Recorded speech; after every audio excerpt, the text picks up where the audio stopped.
एक व्यक्ति थे प्रशांत। प्रशांत की लगी बैंक में नई नई नौकरी, बहुत खुश। लेकिन जब वो बैंक में गए, उनसे कराया गया एक कॉन्ट्रैक्ट साइन और उसमें एक लिखी थी टर्म कंडीशन कि आप यदि इस बैंक को ज्वाइन करते हैं तो आपको कम से कम 3 साल तक यहाँ काम करना पड़ेगा। ये कंपलसरी है। और यदि आपने 3 साल पहले इस नौकरी को छोड़ा, आपको भरनी पड़ेगी पेनल्टी पूरे 2 लाख रुपए की। तो प्रशांत ने कॉन्ट्रैक्ट को किया साइन और जॉब कर दी स्टार्ट। लेकिन किसी कारण से वो 3 साल पूरे नहीं कर पाए बैंक में और उन्हें करना पड़ा रिजाइन। बैंक ने कहा कोई दिक्कत नहीं, आप जाइए छोड़ के जॉब। लेकिन सर, आपने कॉन्ट्रैक्ट साइन किया था, आप भूल गए। आप भरिए पेनल्टी 2 लाख रुपए की और जाइए, कोई दिक्कत नहीं। तो इस केस में प्रशांत ने क्या किया? क्या प्रशांत ने पेनल्टी भरी या कुछ और? So hello friends, welcome to our YouTube channel legal attraction. Law की बात, नो बकवास। फ्रेंड्स, मैं हूं चांदनी और आप सभी से इस मुद्दे को डिस्कस करूंगी बहुत सिंपल सरल भाषा में, ताकि आप भी ऐसे इश्यूज को समझ सके और अपने ओपिनियन रख सके बहुत ही सटीक तरीके से। तो इस केस का नाम था Vijay bank and another's versus Prashant Narware 2025 supreme court. तो इस केस में क्या हुआ, जो प्रशांत थे वो बहुत समझदार थे, उनको कानून की जानकारी थी। वो पहुंचे हाई कोर्ट के पास और हाई कोर्ट के पास जाकर उन्होंने अपनी दलील रखी कि जज साहब, जो कॉन्ट्रैक्ट मुझसे साइन करवाया गया है वो निराधार है, उसकी कोई वैल्यू नहीं है। क्यों? क्योंकि हमारे देश में एक एक्ट है, इंडियन कॉन्ट्रैक्ट एक्ट, जिसका एक सेक्शन 27 है, जो बात करता है रिस्ट्रेंट ऑफ ट्रेड, किसी को ट्रेड करने से रोकना, जो साफ साफ बोलता है कि यदि कोई एग्रीमेंट बनाई गई है जिसमें आप किसी व्यक्ति को उसका कोई legal profession, lawful profession, trade या बिजनेस करने से रोकते हैं, तो वो एग्रीमेंट उस एक्सटेंट तक अपने आप में वॉइड है, उस पार्ट की कोई वैल्यू नहीं है। तो इस केस में भी जो कॉन्ट्रैक्ट साइन करवाया गया है मुझसे, जो टर्म कंडीशन थी कि आप यदि 3 साल पूरे नहीं करेंगे तो आपको 2 लाख की पेनल्टी भरनी पड़ेगी, ये अपने आप में निराधार है, इस पार्ट की कोई वैल्यू नहीं है।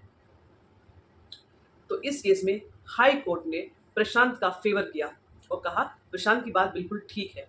तो इस केस में कहा कोर्ट ने, जो प्रशांत है इनकी पॉइंट पे बिल्कुल दम है, इसीलिए इस केस में प्रशांत को किसी प्रकार की पेनल्टी भरनी नहीं चाहिए, ना पड़ेगी, क्योंकि इस प्रकार की एग्रीमेंट्स कहीं ना कहीं सेक्शन 27 जो बात करता है restraint of trade Indian contract act के अंदर, तो वो बिल्कुल सही बात है। और उसको अप्लाई करते हुए कोर्ट ने कहा कि जो बैंक ने टर्म कंडीशन लगाई थी 2 लाख रुपए की पेनल्टी वाली बात पर, तो वो अपने आप में बिल्कुल इनवैलिड है, वॉइड है, उसकी कोई वैल्यू नहीं है। तो इसीलिए प्रशांत को पेनल्टी भरने की जरूरत नहीं है। फिर क्या हुआ? प्रशांत जीत गए, लेकिन केस यहाँ खत्म नहीं हुआ। अभी मामला पहुंचता है सुप्रीम कोर्ट के पास। बैंक डायरेक्ट पहुंच गए सुप्रीम कोर्ट के पास अपील लेके हाई कोर्ट की जजमेंट के खिलाफ। तो इस केस में सुप्रीम कोर्ट ने क्या किया? क्या सुप्रीम कोर्ट ने प्रशांत को फेवर किया या सुप्रीम कोर्ट ने बैंक का फेवर किया?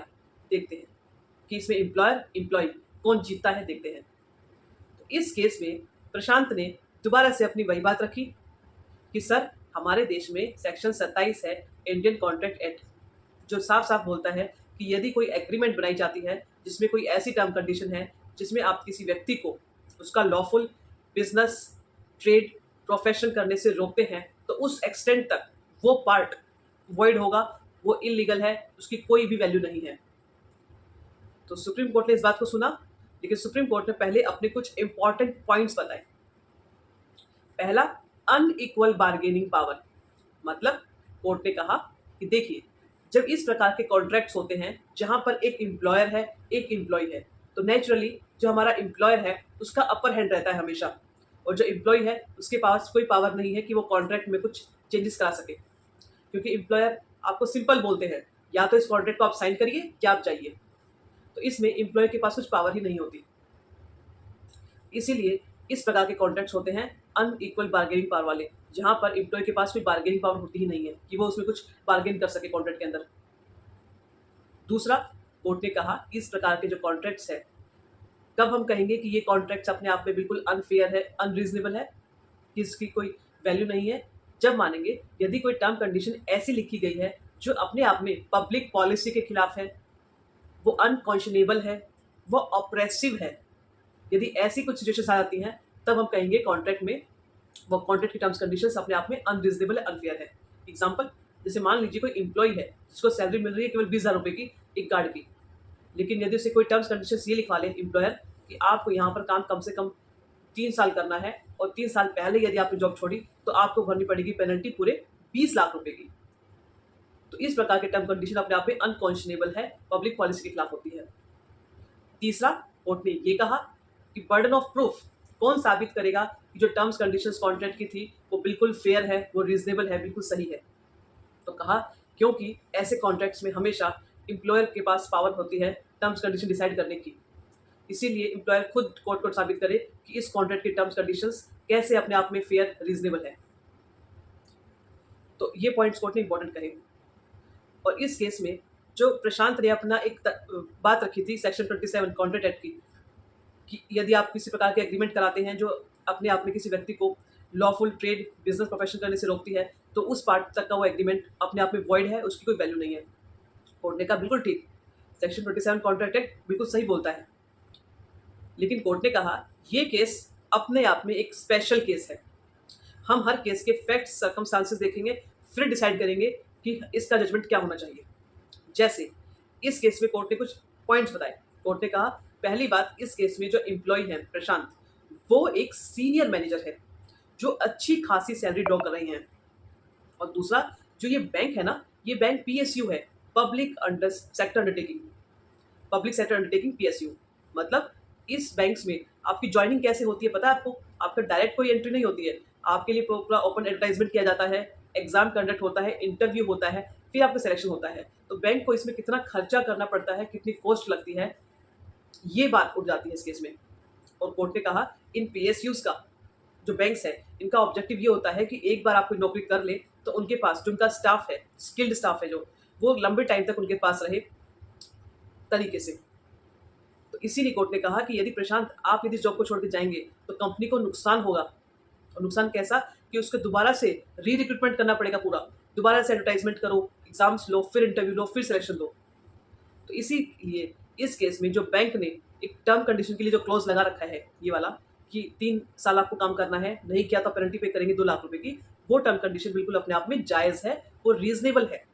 और कहा कि सेक्शन 27 बिल्कुल एग्जैक्ट है कि आप किसी को रोक नहीं सकते ट्रेड करने से। तो कोर्ट ने कहा इस क्लॉज के हिसाब से हम कहाँ आपको रोक रहे हैं कि आप नौकरी छोड़ नहीं सकते। बिल्कुल आप नौकरी छोड़िए, लेकिन पेनल्टी भरिए और जाइए। तो हमने कहाँ आपको रोका है इसमें जॉब में कंटिन्यू करने से।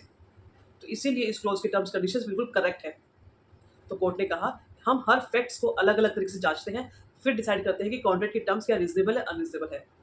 तो कोर्ट ने कहा जब भी कोई ऐसा केस आता है तो हम पहले ये देखते हैं कि जो एम्प्लॉय है इस केस में वो किस पोस्ट पर है, उसकी कितनी सैलरी है, और एम्प्लॉय के छोड़ने से कंपनी पे इसका क्या असर पड़ेगा, कितना नुकसान उठाना पड़ेगा कंपनी को। हम एक एक फैक्ट्स को जांचेंगे, फिर डिसाइड करेंगे। एग्जाम्पल के लिए, जैसे यदि किसी कंपनी ने एक गार्ड को जॉब दी है 20,000 रुपये की, 30,000 रुपये की, और यदि टर्म्स कंडीशंस लग गई कि आपको यहाँ कम से कम 5 साल काम करना होगा और आपने काम नहीं किया तो आपको भरनी पड़ेगी पेनल्टी 2 लाख रुपए की, 3 लाख रुपए की, तो उसमें हो सकता है कि हाँ वो टर्म्स कंडीशंस अपने आप में गलत हो। तो हर फैक्ट्स को डिसाइड करते हैं अलग अलग facts and circumstances of case को देखते हुए। तो इस केस में कोर्ट ने बैंक का फेवर दिया और प्रशांत को कहा कि आप पेनल्टी भरिए 2 लाख रुपए की और आप जॉब छोड़ सकते हैं। सो ये था कोर्ट का जजमेंट। तो आपको कोर्ट का जजमेंट कैसा लगा हमें कमेंट सेक्शन के माध्यम से ज़रूर बताइएगा। और यदि आपको हमारा चैनल वीडियोस अच्छी लग रही हो तो इसे ज़रूर लाइक, शेयर, सब्सक्राइब करिए ताकि हमको मोटिवेशन मिल सके ऐसी ही इन्फॉर्मेटिव वीडियोस बनाने का और आपकी भी जानकारी बढ़ सके। और अपनी इस वीडियोस को ज़रूर शेयर करिए अपनी फैमिली, फ्रेंड्स के साथ ताकि उनकी भी जानकारी बढ़ सके। और यदि कोई ऐसा इशू आपकी फैमिली में आता है तो आप इसको सॉल्व करें लीगल तरीके से। So thank you friends.